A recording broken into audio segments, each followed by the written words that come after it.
Orang Vietnam membangun rumah sangatlah menarik. Mereka memotong bambu menjadi panjang 2,5 meter. Kemudian menusuknya ke dalam lumpur. Lalu ditimpa dengan batu bata. Langkah-langkah mereka sangat jelas. Pertama, tusukan bambu. 1 bambu, 2 bambu, hingga bambu-bambu selanjutnya. Langkah kedua, meletakkan batu bata. 1, 2, lalu semakin banyak. Langkah ketiga, mengikat tali baja dengan jarak 15 cm. Kemudian terbentuk seperti sebuah jaring. Langkah keempat, memperkuat kerangka, diikat dengan kuat. Langkah kelima, menumpahkan semen untuk menetapkan posisi. Keenam, seperti cara tradisional memasang batu bata dan semen. Membangun rumah dengan cara seperti ini. Sebenarnya apa kelemahan dan kelebihannya? Semua ini hanya karena sebuah kata, geografi. Vietnam terletak di Asia Tenggara. Garis pantainya lebih dari 3.260 km. Memiliki iklim tropis, dengan suhu panas dan sering hujan. Kelembaban tahunan rata-rata mencapai 84%. Karena itu saat membangun rumah, menggali perlahan, bawahnya sudah penuh dengan air. Situasi ini sangat mudah untuk mengebor sumur. Tapi untuk membangun rumah sangatlah susah.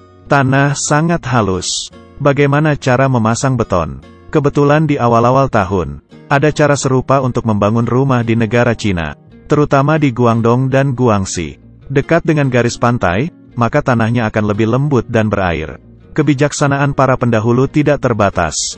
Mereka juga sudah menyadari, pondasi dapat dipadatkan dengan tumpukan kayu. Cara pembangunan yang cocok untuk penduduk desa.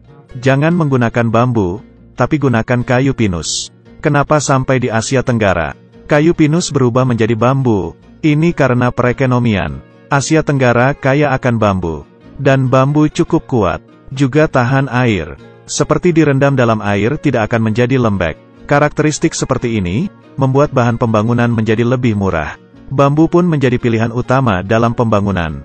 Tanahnya lembut dan banyak air. Jadi menggunakan bambu untuk menutupinya. Rata-rata tiap meter persegi ruangan memerlukan 25 bambu. Kepadatan seperti itu, baru bisa memastikan tanah itu tidak bergerak. Setelah bambu menahan tanah, kemudian memerlukan pasir untuk meratakannya. Sampai di sini, sudah menyelesaikan langkah pertama membangun rumah. Tanah sudah dipadatkan, tapi air masih ada tersisa. Ditiup angin pun tidak akan kering, meskipun kalau kering, tidak dapat dihindari bahwa itu akan merembes dari arah lain. Menjadi seperti membangun rumah di atas air. Menaikkan pondasi untuk menutupi bagian air. Sebenarnya batu bata juga tidak perlu terlalu rapi. Karena tujuannya adalah untuk membentuk kerangkanya. Tiap meter persegi cukup letakkan 9 batu bata. Dan ketinggiannya berpatok pada level air.